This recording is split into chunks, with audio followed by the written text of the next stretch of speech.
present Lucille Ball in My Favorite Husband, a new series based on the delightful stories of Isabel Scott Rorick's gay, sophisticated Mr. and Mrs. Cugat, two people who live together and like it. Starring Miss Ball with Richard Denning.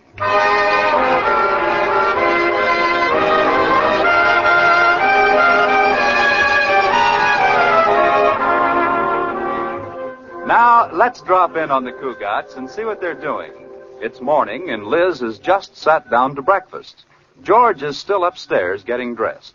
Oh, Katie, did you see the paper this morning? No, Mrs. Cugat, I haven't seen a paper in weeks. Who do you think got married? Little Abner and Daisy May? No, Madeline Smith and Jack Carroll.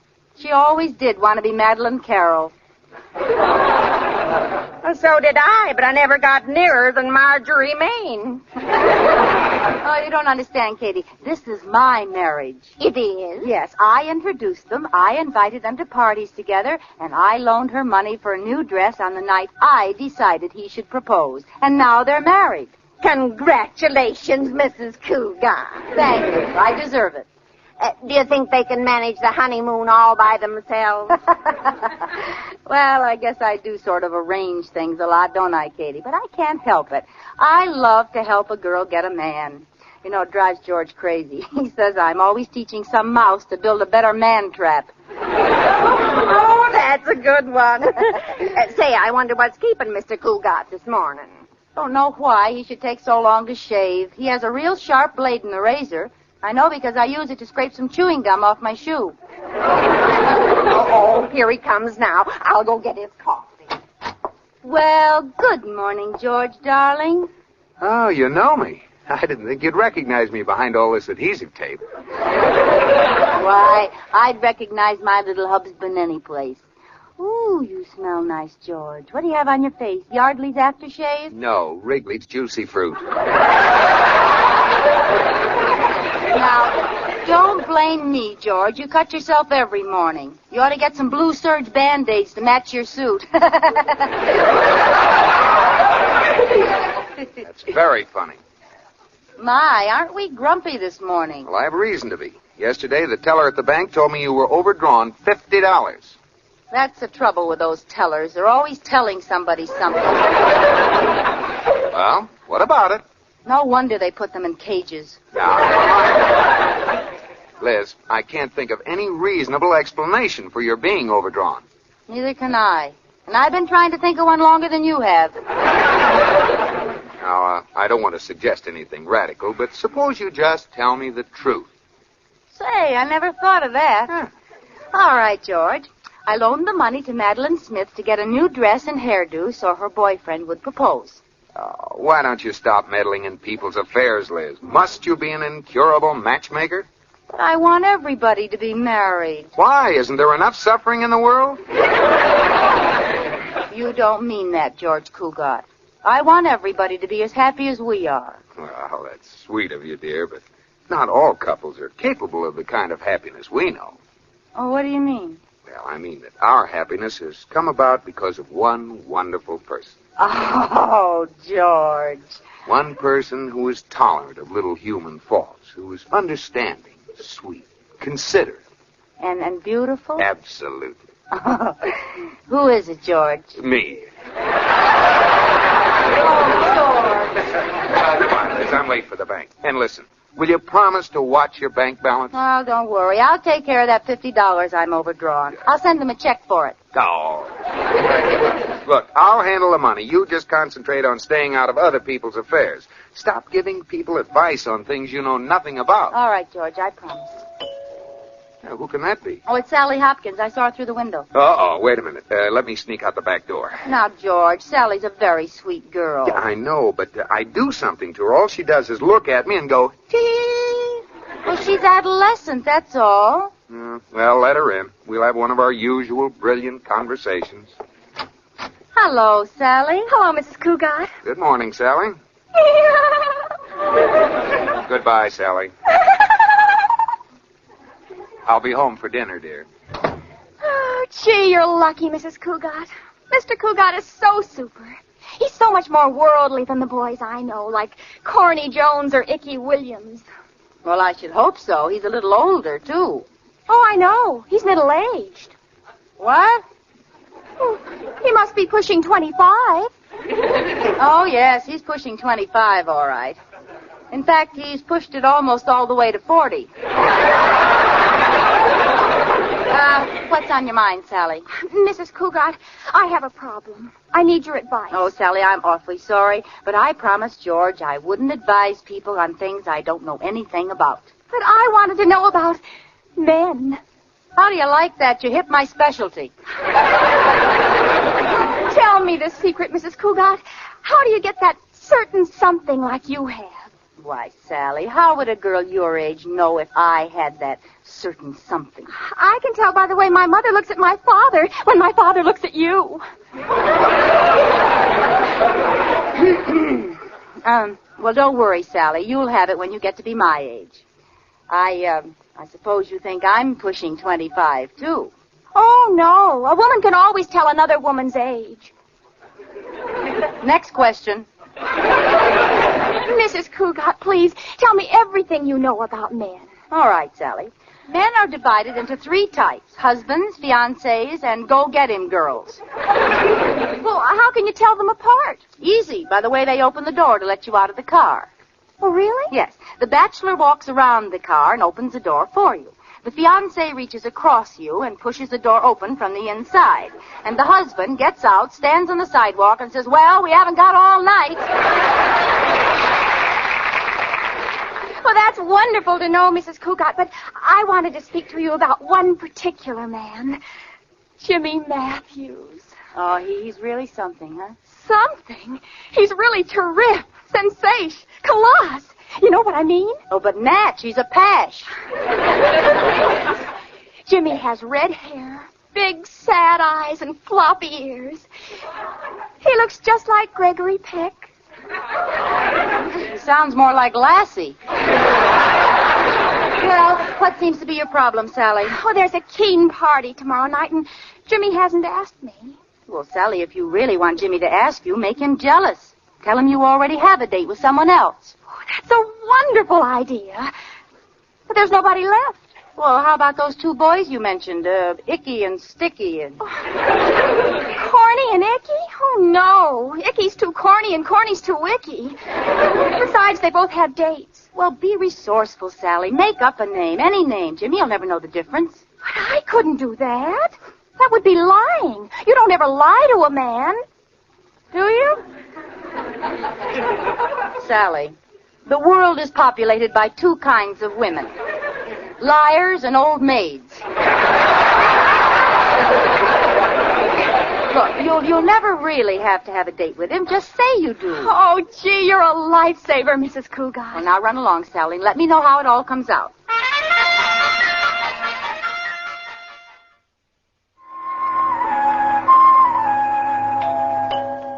I'll get it, Katie. Sally, what happened? Don't you ever speak to me again. Oh, please, Sally, what happened? Did you tell him you had a date? Yes, I told him. And he said... Oh, now, why would he say a thing like that? Now, pull yourself together, girl. What did he say? He said... Well, I guess that's what he said, all right. He did not. He said, "Congratulations." Oh, well, now, wait a minute. There's something wrong here. The jealousy angle always works. We were sharing a soda, and when I told him, he pinched my straw. Dad. But don't you see, Sally, he pinched your straw because he was angry. No, he wasn't. He was thirsty. And now when I don't go to the party, he'll know I never had a date at all. Oh, now, take it easy. We'll figure some way out of this.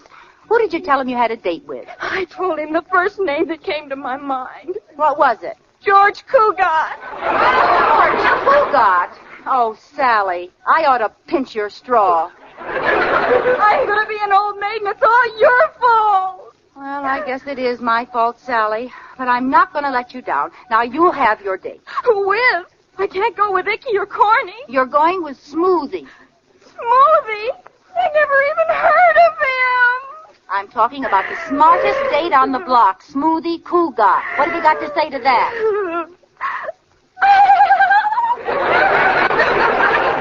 I thought you would. Well, I'll see you after dinner, Sally. I have to figure out how to break the news to Smoothie. That's going to be rough.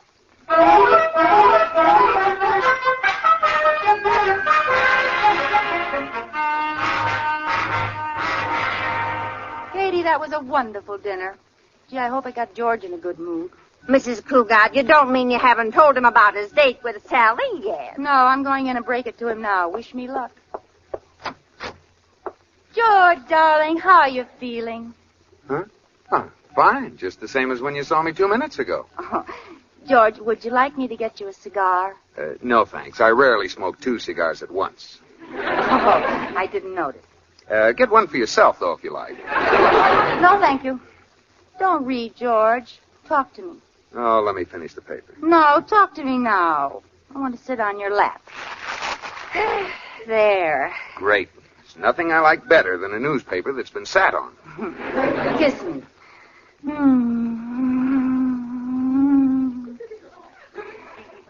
Doesn't that take your mind off the paper?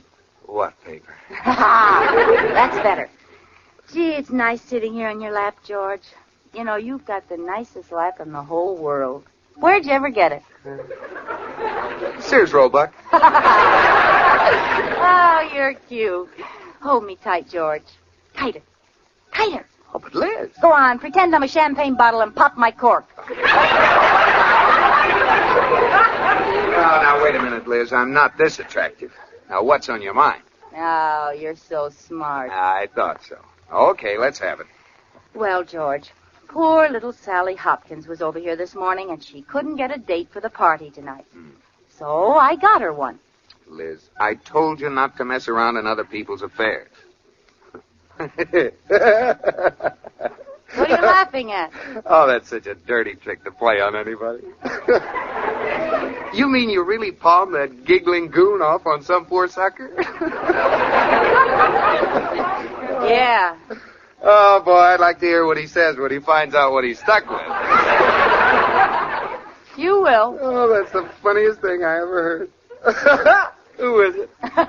You. Well, you didn't have to dump me on the floor. Liz, this is the end. Now, I don't know what you've promised, but I'm not taking that teenager to a party, and that's that. Oh, please, George. It's no use running your fingers through my hair. The answer is no. Absolutely. Ouch! What are you doing? I just pulled out a hair. I wonder how you'd look in a toupee. Oh, whatever gave you that thought. I've got all my hair. Well, you won't have if you keep saying no. Now, Liz, don't be silly. The answer is still ouch! Take your choice, George. Either take Sally to the party or you'll be known as Old Baldy. Ooh, there's a gray one. Oh, all right, I'll take her. Now, don't worry, George. As soon as Jimmy Matthews sees you with her, he'll grab her away. I'll bet you 10 to 1 he doesn't even let you get inside the door.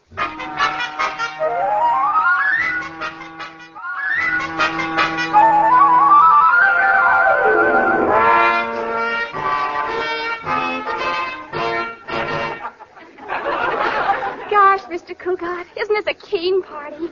I'm having such a keen time with all my keen friends. And that dance music's keen, too. What kind of a time are you having? Keen. Say, where's this fellow of yours? Gee, Mr. Cugat, you're a keen dancer. Look, Sally, according to my bargain, a knight is supposed to ride up on a white bicycle and carry you away. Now, where is this Jimmy Matthews? I don't know. Pardon me, I'll see if I can find him. Okay, I'll wait here. Hi, Sally. Well, if it isn't little Jimmy Matthews. Sally, may I have the next dance? Sorry, I'm not dancing with children this evening. I prefer older men, like my date. Your date? I thought that was your father. Very amusing. Now, if you'll pardon me, I don't want to keep him waiting. He's very jealous. Goodbye. Well, any luck? Did you find him? I couldn't find him any place. Let's dance again. George, darling.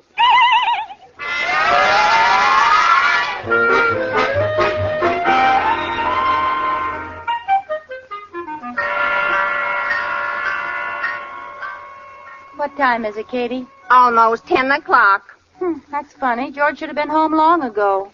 Maybe he likes it at the party. Oh, not George. Gee, I hope nothing happened to him. I think I'll call up and see how long ago he left. Why, Mrs. Cugat, I think you're jealous of your husband being at that party. Oh, Katie, I am not. The way I got it figured, I got one of them phobias.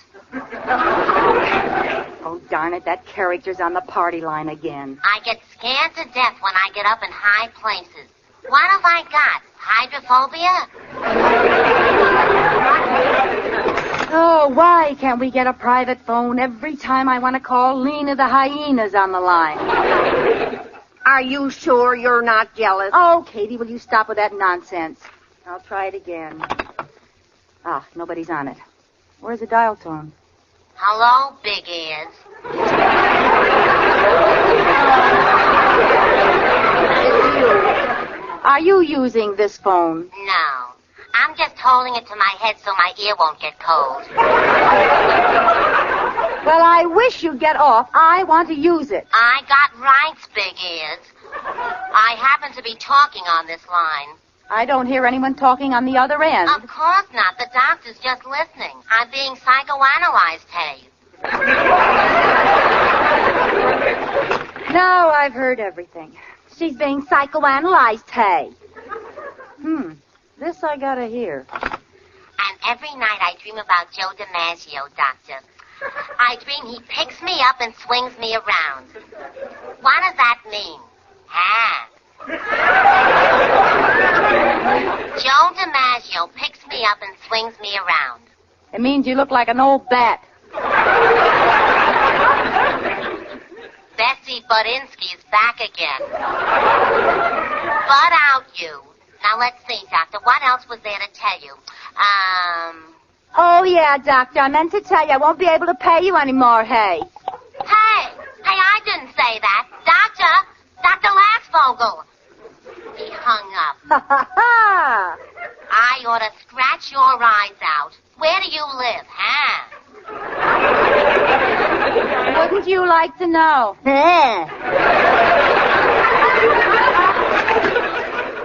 Oh, I better call George before she gets the line again. Hello? Hello, Mrs. Cugat? Yes? Do you know that your husband is out with another woman? What? I called to tell you that a certain party is at a certain party with a certain party. Well, that straightens everything out. And who are you, pray tell? You don't know me. My name is Jimmy Matthews. Oh, I know who you are. Sally's friend. That's right. Well, I don't want to break up your home, Mrs. Cugat, but your husband is here at this party with my girl. Well, Jimmy, you go in and take her away from him, and then send George home. I tried to, but she wouldn't leave him. She's fallen for the big stiff. Don't you dare call George a big stiff. Why, he's just like a brother to Sally. Oh, yeah? Since when do you call a brother George Darling? Why, the big stiff. You stay right there, Jimmy. You got yourself a date for the evening. I have? Who with? Me. Oh. Two can play at this jealousy business. Now, you wait for me in front. How will I know you? You can tell her by her big ears. Oh, go see the psychiatrist. I'll be right down, Jimmy.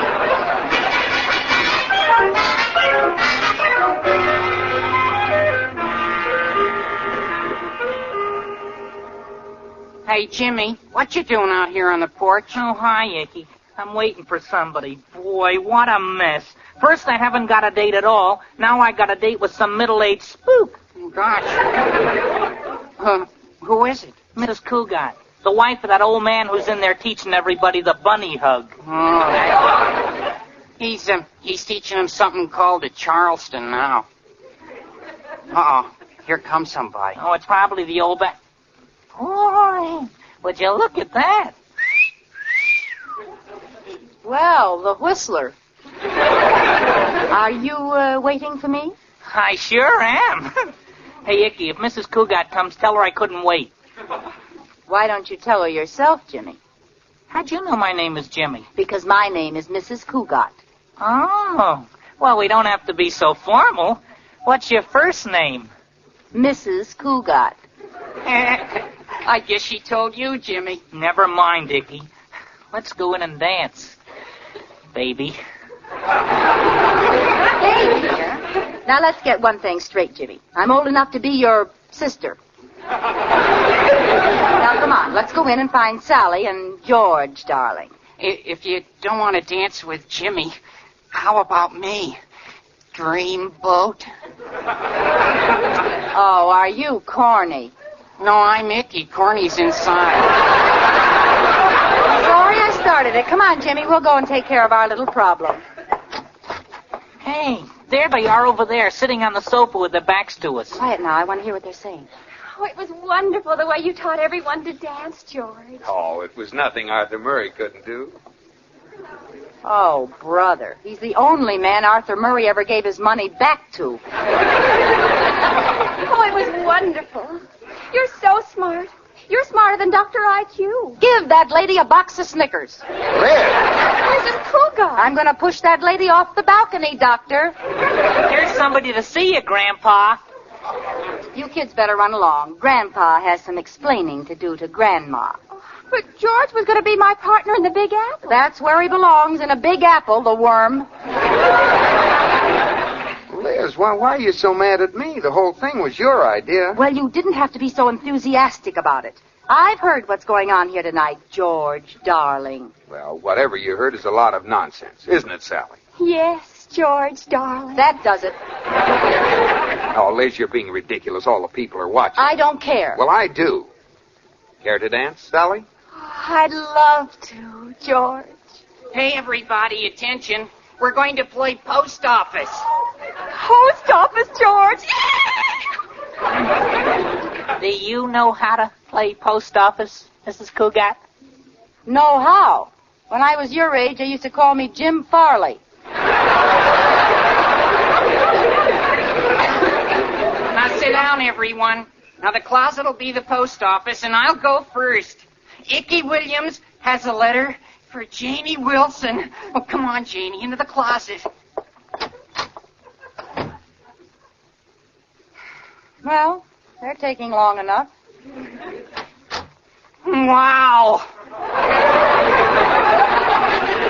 What took you so long, Icky? We got our braces locked. Yeah, that happens. Who's next in the post office? Let's see. George Cugat. Okay. Now tell me who the letter's for. It's for, Mm-hmm. All right, go on in the closet. Okay, George Cugat has a letter. Let me buy, Jimmy. Oh, it's for Sally Hopkins. Uh-oh. That letter's for me. Oh, step aside, please. I'm his regular route.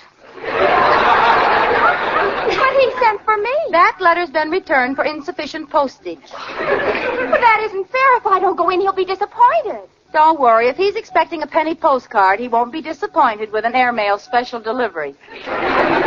Mrs. Cugat, I don't know if I can let you go in there. Open the door. Neither rain nor sleet nor Icky can stop this courier from her appointed rounds. Is that you, Sally? I'm waiting. Look, Sally, do me a favor. Just stay in here with me a few minutes. I'm not going to kiss you. I just want to make Liz jealous. Oh, George, darling. Oh, now, don't be silly, Sally. You know I didn't want to stay here at all tonight. You see, I'm married to a wonderful girl, and I have no desire to kiss anyone else. Oh. Well, then I'll kiss you.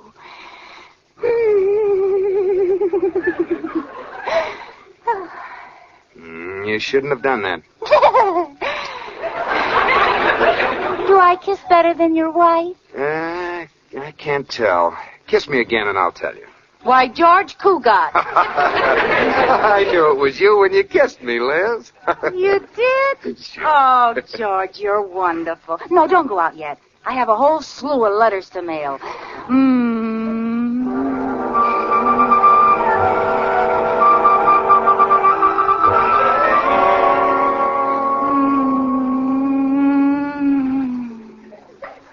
They might be getting impatient, Liz. We'd better get out of this closet. Oh, all right.